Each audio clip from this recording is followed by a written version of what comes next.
back to our series where we show you how to make the best of in-season produce. Up today we are using a Japanese pumpkin. Now the beauty about this dish is you can follow the recipe for the base of our soup, but then it is completely customizable. So you can add and take away whatever you wish, and you can decide what goes in the rest of your bowl. Use what we do as a guide, but take it however you wish. So first things first, we're getting that pumpkin nice and roasted. So removing any seeds, popping some onions, some chili, some garlic into the oven and roasting that until nice and golden brown.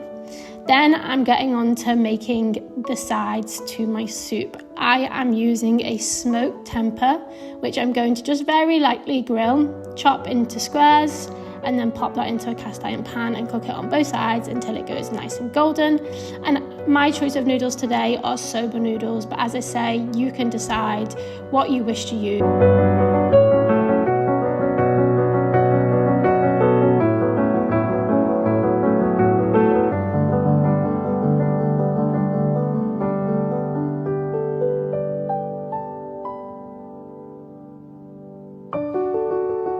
Next up, I'm just going to wilt some spinach, season it with a little bit of salt and pepper and just cook that right down. Once it's cooked, removing it from the pan, and then I'm going to be adding some mushrooms to the same pan, which I have just marinated in a little bit of soy, maple, lime juice, keeping it very simple with a little bit of sesame oil as well, cooking that until it starts to go a little bit sticky.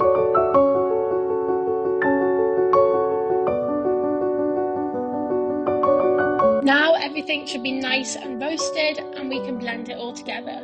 So into a pan I'm adding the roasted garlic, some sesame seed paste, some miso paste, and the rest of our veggies, which is pumpkin, onion, and lastly I am adding in some silken tofu. This not only adds a really gorgeous creamy element but also packs our bowl with a punch of protein.